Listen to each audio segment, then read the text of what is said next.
Welcome to Beyond the Frame, Episode 9, a podcast where we dive deeper into the professional lives of an esports creative. I'm your host, Mario Prosperino, co-founder of ESPAT. Today we go back to Europe in Poland and Germany, and we'll be talking about photography, videography, the behind the scenes, really getting into the DNA of FNATIC with Pete, and Riot Games and League of Legends with Michal.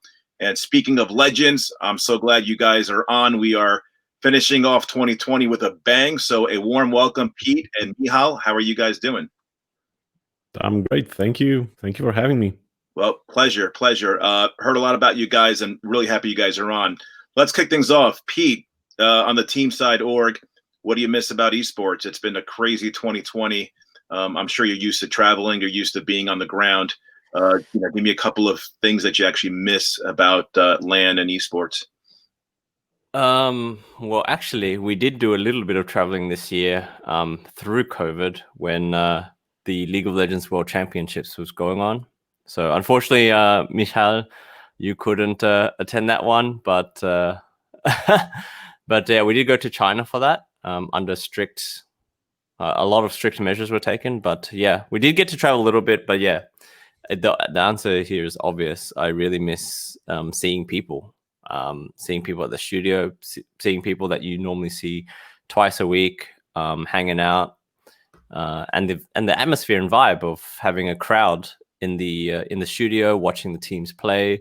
It's a lot more exciting, and I can say from the player side as well that they really miss that aspect of competition as well. Yeah, for sure.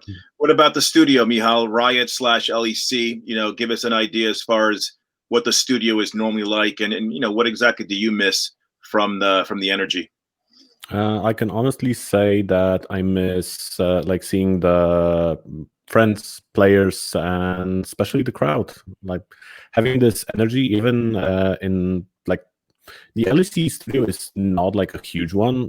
We can have like around 200 people inside there, but the energy that amount of people can give the players is just electrifying. Like I miss that the most. I miss hanging out with friends, with people, talking to them, like just spending some quality time. Yeah. So how long have you been at LEC? At LEC, like I've started when Riot moved the studio from Cologne to Berlin, so that's spring 2015, as I recall correctly. It was the League of Legends European Championship. No, sorry, that's now.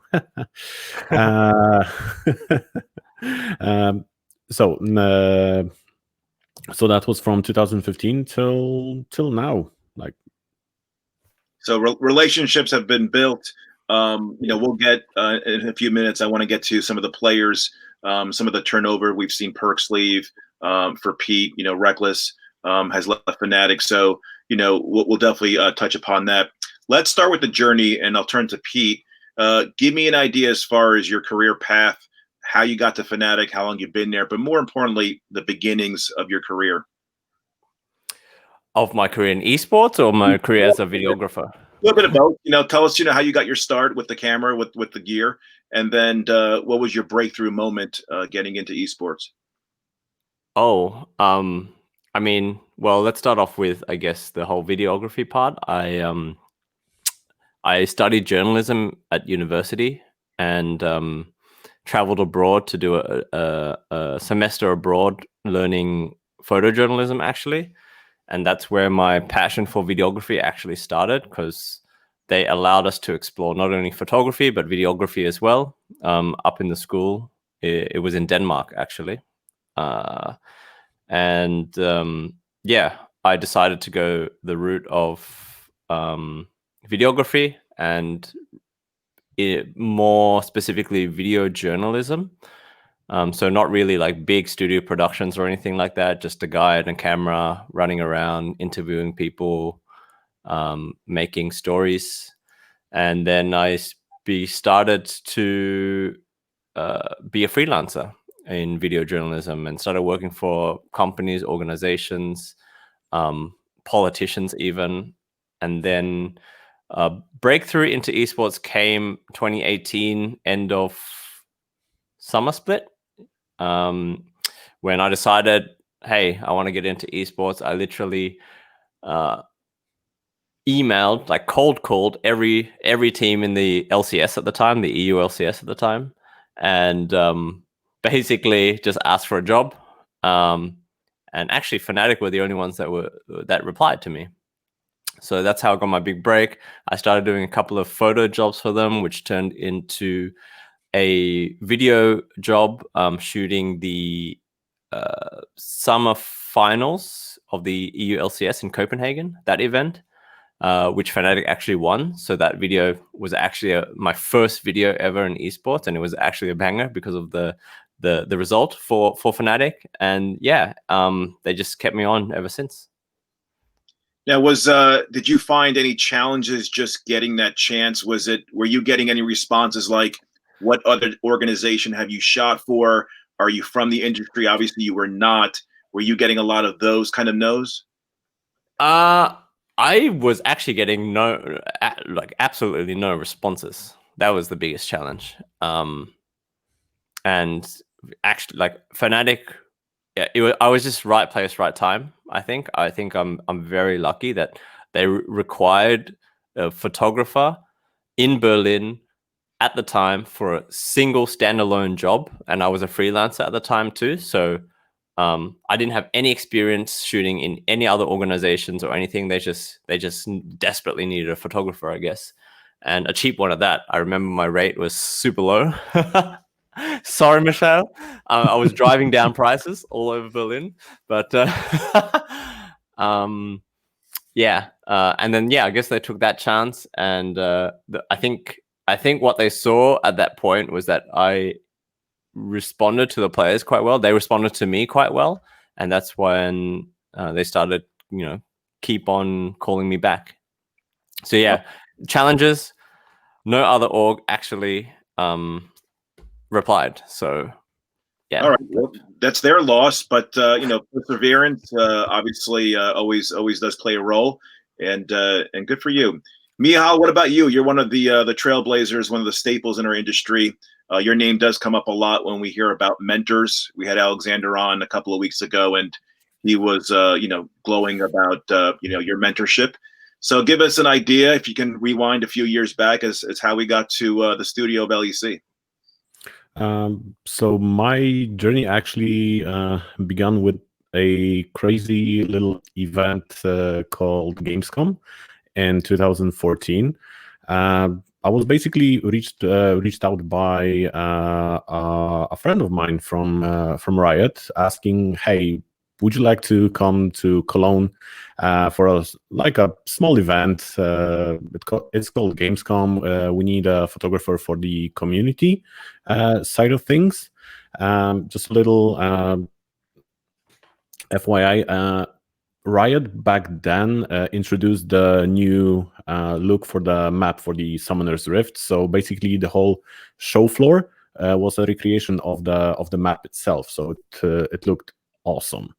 But on top of that, they basically rented out like 3/4 of the biggest hangar of the expo. So it was huge. So yeah, I was introduced to maybe not esport, but the community side of esports back then. And after that event, it basically rolled out from there. Like after a couple of months, I was approached again by EU LCS back then, and they asked, "Hey, could you drop by in January for week 1 of our show in Berlin?" So I'm like, "Yeah, awesome. I would love to try it." So after the first week, I didn't felt really confident about my photos, and I don't know, it was Monday or Wednesday, I received an email. It's like, "Michael, you did your best, but that's not really what we were looking for." So I was like, "Okay, I had my one chance, blew it. Oh well, happens." But then after a couple of hours, I received another email. It's like, "Hey, could you come again, and we will just have a talk, like tell you more about what we need and so on. So I drove to Berlin on Friday, terrified as hell. And after sitting down and having a talk for like 2 or 3 hours, I finally kind of got the gist of what they expected. And after week 2, they were very happy with the photos, and it was basically nonstop from then. As they say, the rest is history. Yeah, basically. And then 2020 came. Let's talk social media, because social media emerging, the last 8-9 years is really providing opportunities for folks like yourselves. What do you recall as far as how orgs were using social media before you got started, and how is it enabling you right now to kind of really amplify the need to create content, right? It's just how FNATIC and LEC speaks to their fan base, speaks to their audience, and it's providing opportunities for not just you guys, but the next wave of creatives as well. So how much kind of really respect that you have for social media, Twitter, Instagram, and what has it done for your careers, Pete? Well, I actually believe social media is pretty much everything when it comes to our line of work. Michal's photos live on social media. That's where they get the most exposure. My videos make it to social media. Social media brings users to YouTube as a platform. So personally, I think social media is at the core of what we do, and it's important to spread the. What's the point of working hard, making photos, editing videos, doing what we do, unless it doesn't get the exposure? And social media allows us to do that. And I have a lot of respect actually for social media managers from every organization. They work around the clock to keep their social media going, growing all the time. There is this massive demand for content as well, so they've got to be on it. Michal's got to be on it. I've got to be on it. And yeah, it's just it's a constant battle, but I think that's what I love most about one of the aspects of my job, is that it's never dull. You finish a big project and you're just like, okay, what's next? You don't have time to rest on your laurels, and social media has really brought that. It's exhausting as well, obviously. Yep. But that's the only thing that I would say is probably we need more people and more resources put into content creation and social media for it to be sustainable for the people that are creatives, the people that you how do you say are behind it. So yeah. Pete, what was your reaction to the recent Misfits announcement video? And from afar, do you sit back and kind of cheer on the other organizations as well? And I'm sure you have great relationships with other content creators. What did you think about the Misfits piece? The Misfits piece was great. The one with the Fisher you're talking about, right? Yep. The acting was, but no offense to Fisher. Actually, the acting was really good. The production was spot on. Just a really creative way to get around the COVID restrictions and the era that we're living in 2020. Super hard for content creators to really let go and do what they would like. Personally, like I'm struggling right now. Our team is struggling right now at FNATIC to come up with new ways to tell stories in these times, and we have been for the whole year. And the announcement video from Misfits, I know Ella, the head of content there. I don't know what her actual job title is, but she used to work at FNATIC. Actually, she's my predecessor. We're good friends, and I was very impressed when I saw that. Honestly, I wish we had thought of that ourselves, but you got to pat them on the back. And also things like, a lot of people think, G2 content or Misfits content not as good as FNATIC content. I'm not a competitive guy in this respect. Any content is good content for the fans. Sure. So I also gave a shout out to the G2 content team for their Welcome Reckless video, which was absolutely phenomenal. Such well made, so well made. Interview was spot on. So yeah, super happy to see content creation and videography really finding their feet in these times. Absolutely agree. Michal, what about you? What sort of content pieces have been produced recently that you've been a big fan of? Honestly, I would say the Reckless welcome video was something else. Like the story behind it, with Karina and Charles just dropping everything and just flying to him and doing that huge amount of work with such little time. That's just amazing. The outcome was just a banger, like really a banger. It was a pleasure to watch. I honestly loved the Q&A that they did as well. It was like a welcome addition to the whole transition between teams. So that was really cool. I really enjoyed the team the material that we did with Pete, with the FNATIC team going to BMW racetrack. It was a really fun day. It was a long day. Of course, Pete and the whole crew asked me to be there at a certain time, and they were late an hour, but that's nothing new with Pete. He's almost always late. I'm surprised that he's actually here.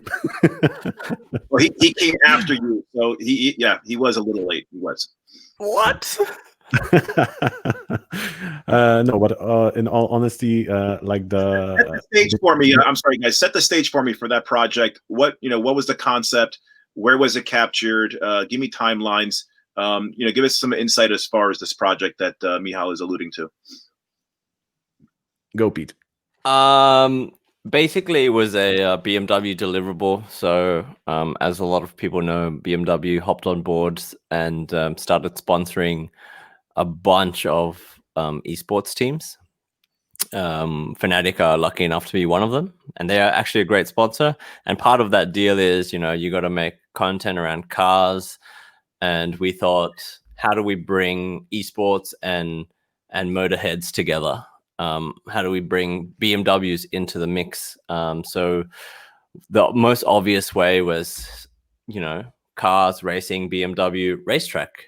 Bring them out to a racetrack about 2 hours away from Berlin. We asked Michael to hop on board as the official photographer for the shoot. It was a one-day shoot. As he said before the show, it was a really hot day, and I got to give massive props to our cast, our players, and the rest of the crew for fighting through that. But yeah, it was basically a couple of months of hardcore pre-production, calling, but again, it was like the start of COVID. So it was really, really hard to find a place that would agree to allow us to do that. And we had to stick to really strict measures and regulations once we were there. We also, one of the best things was we got in contact with BMW racing team, and they offered us the junior team, which is perfect. They're 3 young guys around the same age as our players. We got them out there. They brought their race car, and the interactions between both teams, the FNATIC esports guys, the League of Legends guys, and the 3 BMW junior racers, was just a joy to watch and capture. And I really hope that translated across into the camera and into the piece. But yeah, just a really hard work for 2 months, building scripts, gathering crew, dealing with COVID. And then on the day, unfortunately, we were delayed on our drive out there because our sound guy needed to pee a couple of times. And that's why we're late, Michelle. I only hear excuses. Pete, so for a brand like BMW, who has a history of sponsoring traditional sports leagues, stick and ball sports, now they're coming into a new sports and entertainment property like esports and gaming. How much do they actually rely on you guys to really help with concepts and art direction, just them being new to the sport? Well, we're very lucky that BMW give us pretty much free reign. Obviously, concepts have to be approved before they go into any form of pre-production, even. Yep. So, but the initial ideations and creative work, they leave pretty much up to us.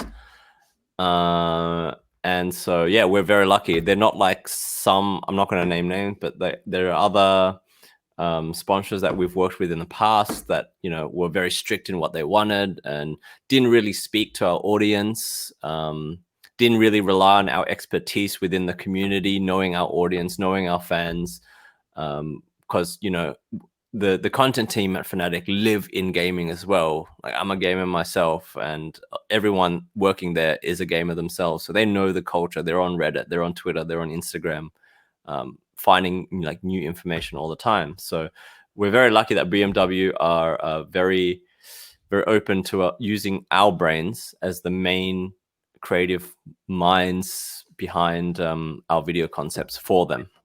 Gotcha. And that piece is on your YouTube channel as we speak? Correct. Yes. Yep. All right. So check it out on YouTube. Michal, let's talk about League of Legends as a title. What makes League of Legends League of Legends? In your best way of describing it, what is the phenomenon with the title itself, the fan base? There's been some great, there's a documentary on Netflix. The founders, Mark and Brandon, recently did a really awesome podcast. I suggest everybody check it out on How I Built This with Guy Raz. I'm just a big fan of the founders of Riot Games, what they've done to build this community, 10 plus years later. But tell me more about, you as a fan of the actual game itself. Like, honestly, in my opinion, the phenomenon of League is how Riot managed to build up the fan base, how they could gather fans to cheer and be interested in the game. That's honestly the biggest thing that they did. They respect their fans. They encourage them to cheer for the teams, to cheer for the players. They give them a lot of opportunities to meet the players.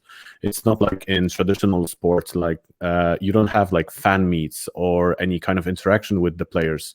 I think that's the biggest deal when it comes to why League in particular is so popular, that you can actually like when you're at home, you can play with your friends, have some fun games, or you can grind to become a pro one day.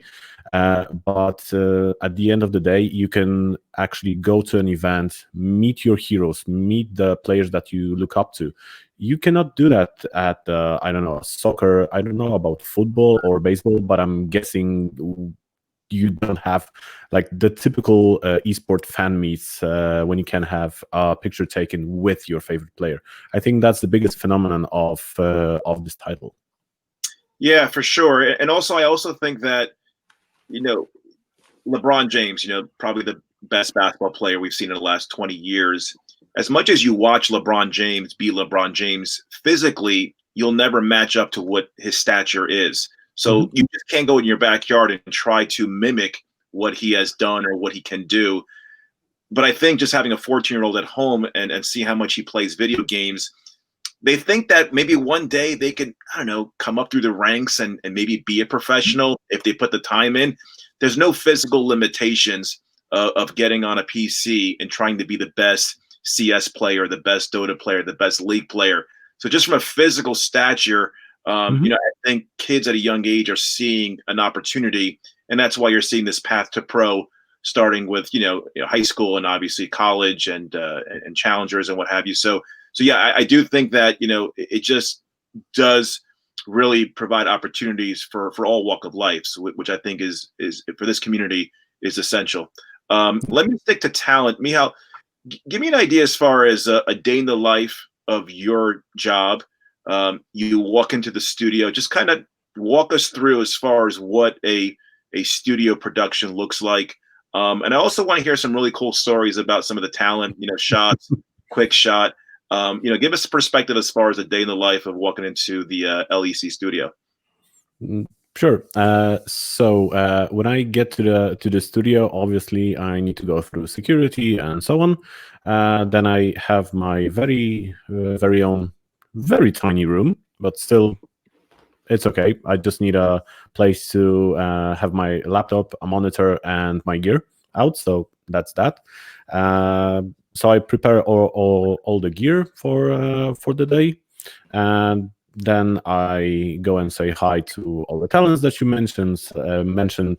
So Shock, Slaw, Varius, Dracos, Medic, Quickshot, like literally everyone. Uh, we have a chat, we have a laugh. They tell me if they have anything like special prepared. Is there any segments that they particularly want to be photographed during? And after that, we all go and grab lunch. I have my one rule. That I don't take photos while the talents are being prepared, like putting makeup on, getting dressed, and so on. For very obvious reasons, but that's just one of my rules. After that, I basically go back to my room again, prepare everything. Like put on my harness, my belt with additional lenses, and we're basically off to the races. And in the meantime, we have first teams arriving, so I try to capture that moment and follow them to their green rooms, have a chat with them, to like even relax the situation, especially with new players at the beginning of each split. It helps a lot that they feel comfortable around me, that they're not avoiding me or like looking the other way.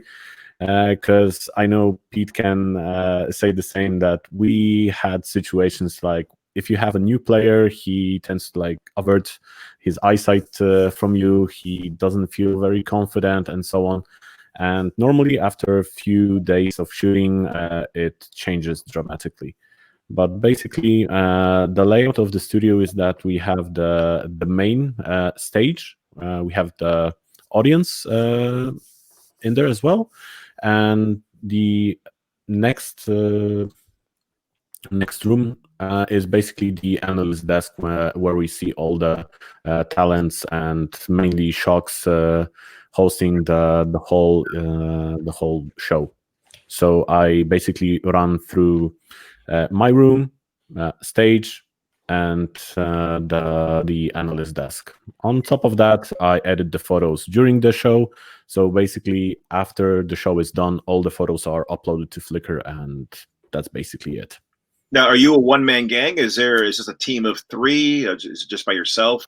During normal LEC days, I'm the only guy doing the photos, editing them, and uploading them. During like road shows, we tend to have 2 or 3 photographers, an editor, and our producer. Gotcha. Now, obviously, you went to Worlds as well. Is that correct? Last year, right, Pete? Yeah, was it last year? Yeah, yeah, last year. You were not part of the 2020 bubble? No, because of the restrictions that China had with all the Riot stuff, we basically couldn't go. Okay. I mean, I was close to not being able to go either, but because only essential staff were allowed to go, and content creators are not essential staff, so they put me down as a performance coach. Super. So what was what do you recall from Shanghai, Pete? What do I recall? We had Nick and Charles on from Team Liquid and G2, and just the mental challenge of being in lockdown for 14 days before their first match. Does that ring a bell for you as well? Yeah, absolutely. For me though, I guess the personally the quarantine was not so bad. I was working throughout the quarantine anyways, just editing. Once I got over the jet lag, just, I was provided with a PC by the team managers, which I'm so grateful, because as a lot of people know, like editing on a laptop and on a tiny laptop screen, as video editing that is just, it's almost unplayable. So I had like a double monitor set up, which really helped, so I could be really efficient with editing. The Legends in Action series, which is our kind of documentary series that follows a team around, which we brought back for Worlds this year. But yeah, once we got out of quarantine, it was off to another hotel, a much better hotel where we could move around, see people, talk to people from other teams. I met Nick, I met Charles, we had lunch, we had breakfast. It was really cool to hang out and talk to those guys. Met like past players that I knew, like Broxer.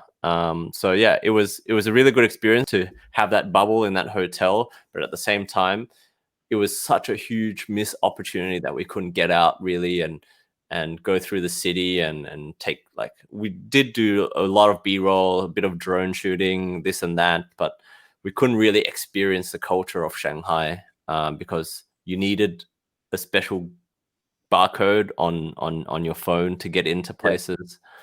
So we couldn't really go to, you know, restaurants or bars that often. We usually just ordered food or ate at the hotel. So it was a very, very different Worlds experience than any other that I've been to. So yeah, that was Shanghai. Hopefully next year, when hopefully we'll make Worlds again, and things will be a little bit better throughout the world, and we can actually enjoy the culture of the place we go to.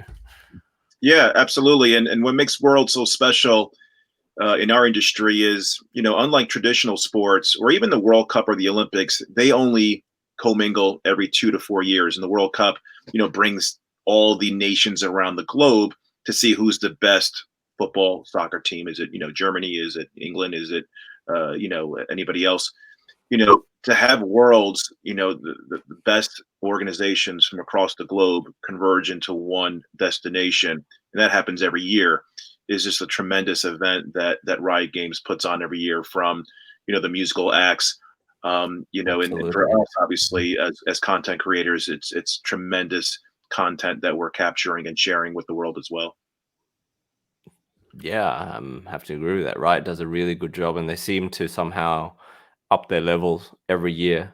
And even this year, despite the having no crowds and the restrictions of the pandemic, I think they did a really, really good job with hosting the best event that they could.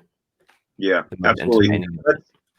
Let's go back to some of the players that you guys have befriended. Let me start with Michal. There's turnover in the sport, obviously. You know, have you had a chance to say goodbye to some of your friends, whether it's Perks or anybody else, or Reckless, especially Perks coming across the pond here to NA? You know, what is it like building relationships with these players? And obviously, you know, it's more than just a game, correct? Definitely, yes. Like building a relationship with a player, with basically a completely new person that you just basically get to know during the media shoots that we do before every single split. That's actually the best moment to get to know a new player, to kind of figure out what kind of a person he is.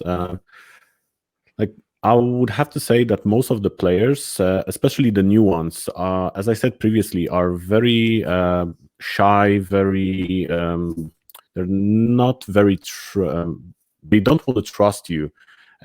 Or at the other spectrum is that even they don't want to do like the media shoot. They still are new to the game. They don't know how much value like listening to a photographer or a videographer, for that matter, makes the outcome better. Basically, if you listen to a photographer, and the photos will look much better. If you put your heart into it, the photos will look better. That's basically it. Nothing more, nothing less. Especially like with players that I've known for a couple of years. Like, shooting Reckless is a pure joy. Like, he could easily be a model. If he wants to end his career as a pro player, he can easily go and be a model. Like, really, he works with the camera so well. Like, there's very few players that whatever they do, whatever angle you point them at, they basically look freaking amazing. Like, Broxy is another example, a completely different spectrum from Reckless. Reckless is basically a skinny guy. Broxa is a big guy. He's very muscular. But I think Pete can say the same. Like, for Broxa, again, doesn't matter the angle. He looks amazing. That obviously goes for a number of players. But going back to to your original question, as I said, the media days is the best moment to get to know a person, a player, and that's basically for me the beginning of a new friendship every single time. I try to be friendly with every single player. Some of them are very outgoing and it's not really an issue, but some of them are very how do you say it? Don't let new people in their lives so easily. Sure. Honestly, that goes the same for a number of honor talents. Like some of the talents that came through LEC or AULCS at the beginning, they even said, "Hey, don't take pictures of me." Like, really, I had situations like that. Please don't follow me, don't take pictures, like, or at least, like, I don't know, take 2 or 3 and then get out. Yeah. But after some time, when they get to know me, like, they learn that I'm not there to make them look bad. It's the complete opposite. I want to make them look as good as possible. So Riot has a photo to use, and they can use the photos on their social media platforms. That's what Pete said. Without social media, you're basically a non-existing human being. You live, but you don't exist. Your portraits of Reckless, was that a personal project, or was that part of the LEC shot list for Media Day? You mean the black and white one? Yeah.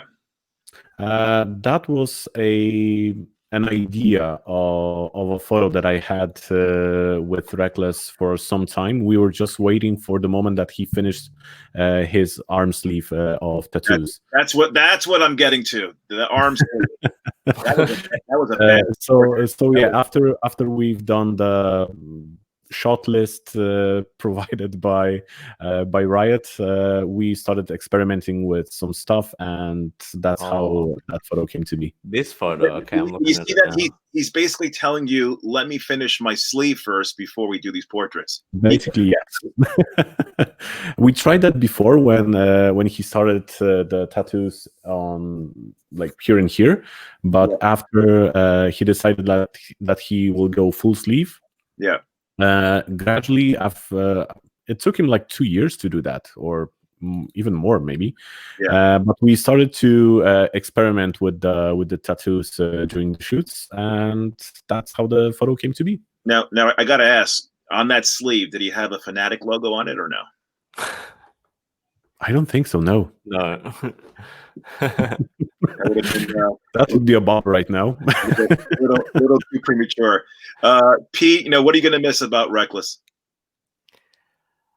Just our talks, I guess. We used to have these really deep talks about life and love and just general stuff off camera. I'm also going to miss, how easy it is to work with him at a professional level.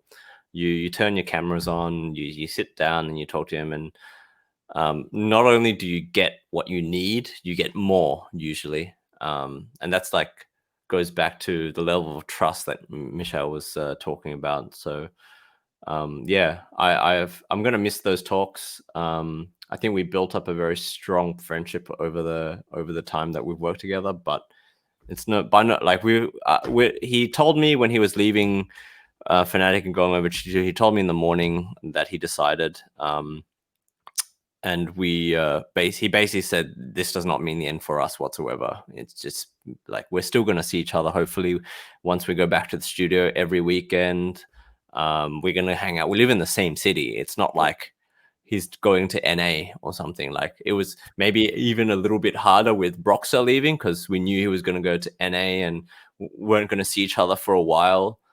So that was more, I guess, more of a sad goodbye than Reckless one. But yeah, I'm just gonna miss like seeing him daily, I guess, you know. Yeah. Makes sense. Put me in the shoes of Karina and Charles. You know, they get on this flight, they have to go to Sweden for this announcement video for G2 and Reckless. You know, obviously they don't have the rapport with Martin as you do. If you were in their shoes, I mean, how much of a challenge is that? You know, you're tasked with creating this hype video, but you don't have that rapport. Like, what do you think was going through the minds of Karina and Charles? Probably a tiny bit of panic, because the turnaround time for that was so short. They knew 2 days before the announcement, pretty much. So they had to run up there. They both know Reckless. I know Karina and Reckless have also a friendship. Yep. So that makes it a lot easier. It was not like, for example, when Nemesis joined FNATIC back in end of 2018. Sorry, I got sent to Slovenia to interview and make a video with the short turnaround time of a dude I hardly know. I barely know. He doesn't know me. There was no level of rapport or anything at all. And Nemesis is quite a shy guy as well. Not used to having cameras around. Came up from regional leagues, so never been at like the top league where there's a lot more media, like lights and cameras and whatever around. So he was not used to it, but surprisingly, like we hit it off straight away. I remember as soon as I arrived by car, we went on a walk into the town where he lives, talked about a bunch of stuff. When we got back to his place, took the camera out, and it was business as usual. But yeah, I think that was a bit more challenging than what. Not to take away from Karina and Charles whatsoever, but yeah, the level of production and turnaround time that they had was amazing for that project. So yeah, really big props to those guys and the editors as well. Obviously, never forget the editors. Never forget the editors. Team performance. Michal, let's make pretend it's 2019. Favorite venues to shoot at, favorite fan bases to be a part of. Favorite fan base. You can say I love French and Spanish crowds. Like, there's hardly any crowd comparing to Spanish ones. Like, oh my god, they get loud. Like, honestly, they get super hyped, super loud. The emotions that you can get from the crowd are just out of this world, really. I only heard that a better crowd is probably in Brazil, but I haven't been there yet. So from my takeaway, Spain has the best crowd. Second, definitely French crowd, and I have to say that Polish crowd, number 3. When it comes to favorite venue, I honestly love Palacio Vistalegre in Madrid. I know it's a very old school, it's a bullfighting arena, but somehow I just enjoy every single time I'm there. Like, maybe because it was the first final that I shot in 2015, the spring finals were there. So I have good memories from it, but still, I love the shape of the arena. It's not big, it's not small, it's somewhere in between, and you can kind of feel the atmosphere of what the arena is usually used for. The bullfighting aspect of it is kind of dope, to be honest. So that's that. I loved Wembley Arena. That was also cool. In London, Pete, where else have we been? That was cool. Well, I haven't been around as much as you have, but yeah, I have to agree with the what's it, Palace Velegria Palacio in Alegre. in Madrid. Been there twice, and both times were just electric. We've been to Copenhagen as well, Mhm. Amsterdam, no, Rotterdam. Rotterdam was okay as well. One more venue. Sadly I don't remember the name, but it was Barcelona 2016 All Stars. It was a really giant venue, like 15 or 20,000 people, and that was and still is my favorite event that I've been to. It crushes Worlds. Sorry, but Wow. that's just my take on that. But Wait, did you go 2018 Worlds in Korea? no. Okay. I've been to 2015 and 2019. Right. Hopefully, fingers crossed for next year. Yeah, fingers crossed. Tell me more about those general view shots, those really fantastic crowd shots. Where you get the 300 or 400 out, and you're getting that that fisheye lens. I mean, what is that? What story are you trying to tell? The impact of the event, the fan base. It just screams editorial, and it really says a lot about an event. Is that pretty much a staple on your shot list when you walk into a major venue? Like we go around the arena a day or two before the show. We try to figure out what angles can work, or even try to find a path around the arena, how to get from level 0 to almost rooftops to get the wide angles. The wide angle specialist in our team is actually Wojciech Wanzel. He's a close friend of mine as well. We actually got to know each other through Riot and through going to events.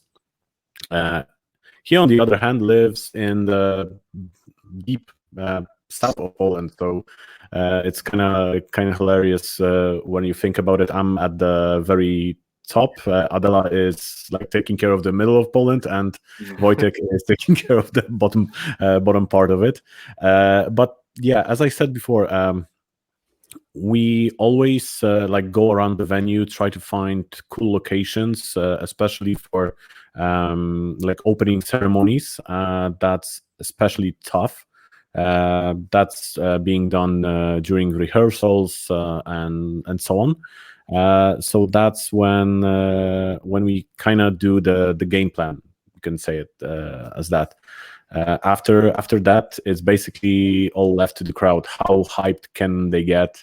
And especially when I mentioned like French crowd, when you have Romain going half naked on stage, being ripped as he is, God, I envy him. And he can hype up like literally any crowd. Like, I have no idea how he does it. He has such electrifying personality that he can move.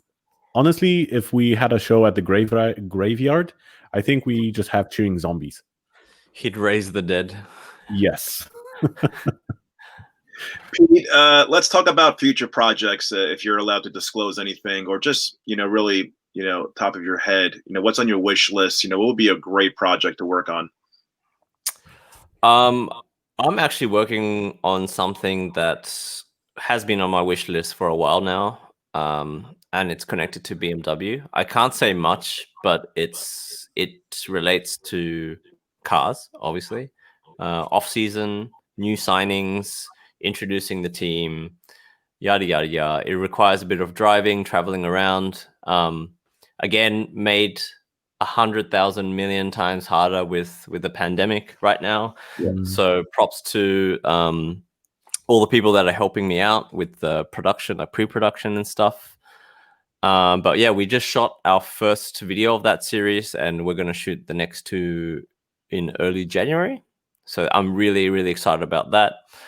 And yeah, there's already a skeleton plan ahead for 2021 of what we want, what we want to achieve in FNATIC content.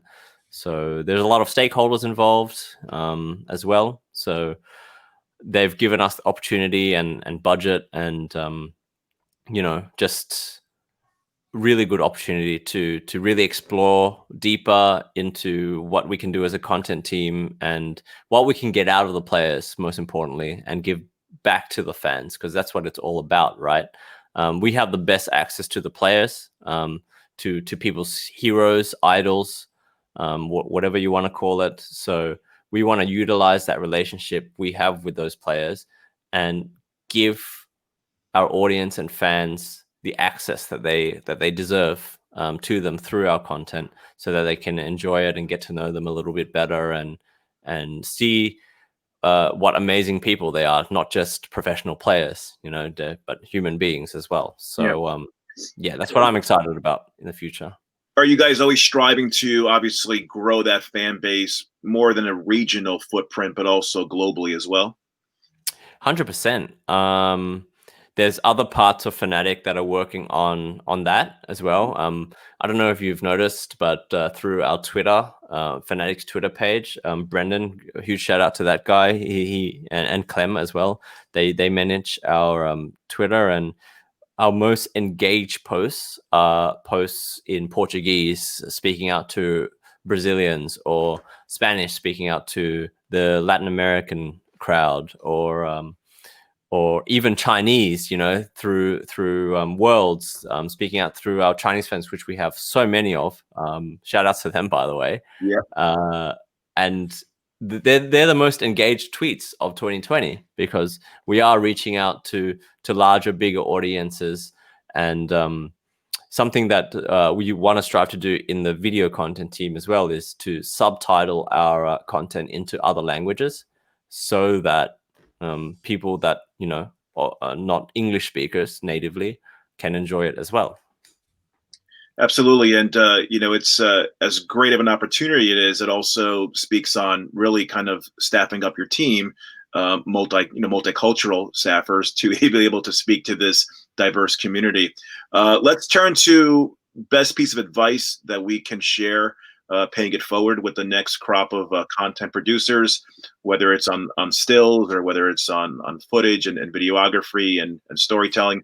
Michal, again, you're one of the mentors in this industry, so what you say does mean a lot. What's the best advice that maybe somebody gave you that you can pass it on as well, or just speaking from the heart? When it comes to advising anyone, I get a lot of messages. Hey, could you tell me how to get into esports? How to start my journey there? Like, in all honesty, I would say, and I'm always saying the same. Once we get back to normal, once we get back to LAN events, reach out to the people that are actually managing the event. Try to get a press pass. It's actually easier than it looks. Try and get good photos, because press actually have a really good access to good spots to take photos. They can roam around the crowd, get amazing crowd shots. Like, at some point, we were actually looking for another photographer for Worlds, and we were looking for someone that can capture the crowd emotions. Actually, you can specialize yourself when it comes to esports photography. As I said, Wojciech is the wide angle guy. I am the stage guy, and we were always missing the someone who can take care of the crowd. There's always something happening when on stage. There's always some good opportunities to have wide angle shots, and we were always at least we were thinking that we were missing out on the most important part, the fans. We need more photos of fans, of them cheering, crying, whatever. We needed more content about our fans. And going back to that, to your question, how to get into esports? Go to an event, get a press pass. If not, ask if you can bring your camera. That may be more difficult, but still possible. Even try take photos with your phone. literally with your phone. You can get amazing shots with phones these days. Um, build up a portfolio, then start reaching out to teams, to orgs, to organizers of any events. Try to even volunteer to an event to get the feel how it works, how the whole event works from A to Z, to get to basically get into the mindset where you cannot and cannot be. Observe other photographers. While you're a volunteer, you have an almost unrestricted access. So talk to photographers, ask them. Really, we love to answer any questions that you have. I, for that matter, can spend up to an hour or two talking through Twitter with people that are asking a lot of questions. Sometimes they're very basic. Sometimes they're more complicated. But really, don't hesitate to ask for help. Don't be shy. Just ask. If someone doesn't want to talk to you, they just won't reply, or Move on to the next reply one. in some other time. Yeah, I got to ask you this because I don't know if it actually exists in esports, but you see it in music and you see it in the NBA that a photographer will literally latch on and build relationships with a player directly and do personal projects for that player. And then what happens is you kind of follow that player, whatever organization or team that player he or she goes to play for.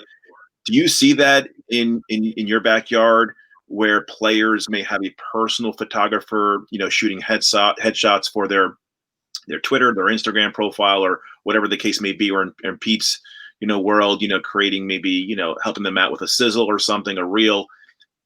Do you think that's a viable option as well? As these players are starting to be prominent names at 15, 16, building that relationship maybe on the festival level first, and then from there just kind of, again, not saying travel, across, the country, but if you're in Berlin and some players are living in Berlin, and build that personal connection. Like, I haven't seen strictly a player hiring a photographer just for him. Yeah. But you've actually touched one of my passion projects that I have in my mind for some time.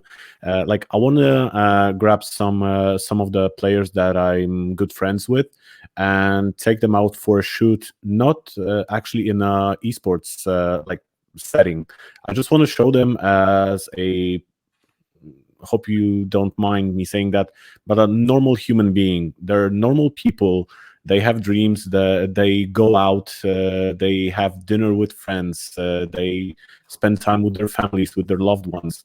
But showing that side of a player, that's something that we don't see almost at all. Like, I know Pete and other videographers do kind of that thing when they do the introduction videos. But I'm missing the photo side of it.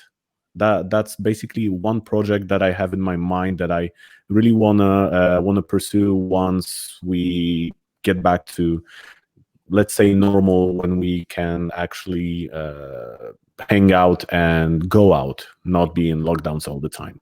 I love it. Yeah, let's do it, and we'll be on the lookout. Pete, what's some of the best advice that you have passed on or can share right now? Yeah, I also get almost daily messages asking me, how do I work for FNATIC? How do I get into esports? And again, I say the same thing as every time. Slightly different from Michel, but but also very, very similar. I tell them, build a portfolio, get out there, shoot, get out there, edit, have a show reel, have a portfolio that you're proud of, to present, and do what I did and just reach out to orgs. You don't have to start at LEC level. You can start at regional level. You can start at collegiate level. Yes. Like, you don't have to start at the top. I was just, I guess, super lucky in that respect. But you have to build up your portfolio somewhere. And in order to do that, you need access, and you need subject matter, and you need I already said access, but yeah, you need to get in there. So you get your foot in the door, build up your portfolio, and I also say specialize in something. So when people ask me, "Hey, yo, Pete, how do I get get a job at FNATIC?" and I ask them, "What do you do?" and then they say, "I don't know." Specialize in something. Yep. FNATIC, G2, Vitality, Misfits. They're a company just like any other. They need lawyers. They need graphic designers. They need financial people. They need all sorts of different people. If you want to be in media production, also specialize in something. Yep. Go Yep. in the photography route. Go in videographer. It's in like camera operating. Be an editor. And that also speaks to something you mentioned before about, you know, like photographers attaching themselves to players. I know some players have their own personal highlight reel editors that Yep. edit for their personal YouTube channels. That's a great place to start, whether it's an LEC player or a regional league player, or, you know, anybody that you think is up and coming. Reach out to them and say, "Yo, I see you on stream all the time. Can I, you know, give you a free edit? If you like it, you can hire me." Absolutely. Give me a tag. You know, that's all I could ask for is give me a tag, yeah. and you're off and running. Listen, the bottom line is, you know, it's almost like when a plane departs the runway. The fuel is the same whether the plane is full or the plane is half empty. You know, obviously you want that plane to be full. So the gear that you've invested thousands of dollars in, right, it's going to cost you the same whether you're busy or not.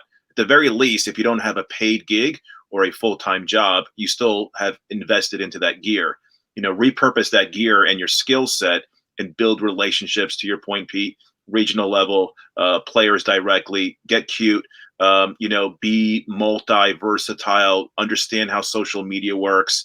Really just don't be a one-trick pony, right? Because at that point, unfortunately, when there are expenses and people do need to get let go, you know, if you are versatile versus kind of a one-trick pony, you know, the odds are on your side that maybe you can stick it out and be an asset for an org versus an expense. And that's my opinion, but I do value, you know, the advice you guys are giving.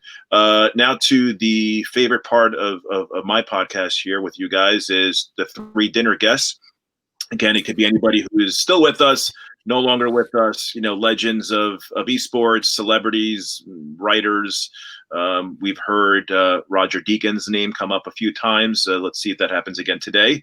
But yeah, it's pretty much, you know, it's all over the map as far as, you know, who would love to sit down with 3 dinner guests. And hopefully you guys can come up with 3. So pressure's on Michal to come up with a banger of a dinner here. Let's see who's at the table at the residence. Okay, so my 3 main loves in my life, except my children and my wife. So I love photography, I love cars, and I love PCs. I love basically the whole PC master race thing. So when it comes to photography, I would invite Joe McNally, a world-renowned photographer, photojournalist. So that would be him. When it comes to cars, that's actually tough. I would love to have a chat with Jeremy Clarkson, but somehow I think he would be a very rude guest. But still, I would like to try and take him on. And when it comes to PCs and PC hardware, there's a YouTuber, Jay from Jay's 2 Cents. Since I love tinkering with PCs and with water cooling, that would be my 3rd guest, because he basically looks like a really fun guy to hang out with. So that would be my 3 guests. It's a good mixed bag. Yeah, so you love really building PCs. Is that something that's kind of like relieves stress? Is it like a labor of love for you? Yes, I'm actually I finished uni with a IT degree, so I'm trying for that. Maybe not for building PCs, but my main gig was as an server IT specialist. But I've worked for like 2 or 3 years, and I basically burned out. Thankfully, I had photography and in some part a videography like drive. So I jumped on that ship very, very fast. But still, building PCs is, as you said, is very calming for me, especially in the whole pandemic situation when we have enough things to worry about. I try to help out people that are reaching out to me that just don't know anything about PCs and just need to upgrade or have an advice how to do a certain thing. So that's something that I came back to after, I don't know, 10, 15 years, something like that. So that's, yeah. Hey, listen, so I'm gonna have my kids hit you up on Discord whenever they're having issues with their MacBook, because I just like, I'm like screaming, turn it on, turn it off, turn it off, turn it on. All right, that's how I think. Hey, that's the IT way to do things. Have you turned it off? No, then turn it off. It's the knucklehead dad way to explain to your kids. That's the IT way. Yeah, super. Pete, what about you? Give me some 3 really good names here. Oh, Mario, I thought when you asked this question, I couldn't think of 3 names, man. Like it's so hard. Yeah. Do it, Pete. Do it. What? Do it. Say it. So the first person I would love to have dinner with is former president of the United States, Barack Obama. I just look up to him a lot. Yeah, his life is just pretty insane, and he huge inspiration for me. Yeah. Secondly, I'd probably go with my granddad, who I never knew. He died before I could ever meet him. Is this on your dad's side or your mother's side? My mother's side. Okay. So my mother talked about him quite often. But yeah, I've never met him, and it would be cool to. Because he lived through the Vietnam War era, so I'm sure he's got some great stories. So my other granddad from the other side, from my dad's side, has amazing stories to tell from his time during the war and thereafter, and escaping Vietnam and being just an immigrant in a foreign country with just the clothes on your back. So yeah, those 2 for sure. And the third would just be I would just leave it open. I would just love to once the pandemic started, I started getting to know a few people online, and I would just group them into one person, if I'm allowed to do that, and just say all the people that that I've met during this time that have made COVID bearable. My Discord. I've started streaming as well, so everybody who hangs out on stream, I would love to have beer and dinner with them. That's a little bit of a celebration of life. Hopefully, in the coming months, as we all come together. I want to touch upon your background. I myself come from an immigrant family as well. My parents came here to the States from Italy. I myself never met my dad's parents. My dad's mom and my dad's dad passed away at a young age as well. Never met them. I would love to have like my grandfather on my dad's side sit down and get an understanding of what it was like raising 9 kids in the country of southern Italy, and really get an understanding of the challenges they had, and where my dad gets his perseverance from, where he gets his confidence in, like yourself, coming to a country without any friends, without any money, without an opportunity, but saying, I'm going to bet on life. I'm going to bet on myself and come to America. Where does one get that from? Like, it's just like, here in the States, we see people complain about lack of opportunity. They have education, they have their health, they have a head start, and yet immigrants really just put their head down and got to work and raised a family and didn't complain, and really, really just did it the right way. So I think there is some common ground between our families as well. And like yourself, I never really got a chance to meet my grandparents on my father's side, and for you, your mother's side. So yeah, that really kind of struck a chord with me. Yeah, I mean, I take a lot of inspiration from my grandparents that I have met, and from all of my family that escaped persecution, basically in Vietnam, and tried to forge a better life for themselves and for their kids. Yeah, absolutely. So we owe it to them to kick ass in whatever we decide our profession is and what we do. And when it comes to profession, you guys, we talk about League of Legends, but again, no pun intended. You guys are legends in the world of production, and we see what you guys are doing. Again, I want to thank you guys for coming on episode 9 of Beyond the Frame. Wish you guys a really happy holiday season. Hope you get some time off to recharge the batteries. Again, Pete from FNATIC and Michal from Riot Games /LEC. Again, guys, super excited to have you guys. Hey, send some merch over. XL will hit you up with the address offline. Great job, guys. Follow FNATIC LEC on Twitter, Instagram, YouTube. You know where to find these guys. And again, appreciate you guys coming on. And again, best wishes and stay safe and be well. Thank you, Mario. So much for the All invite. right. Bye now. See ya.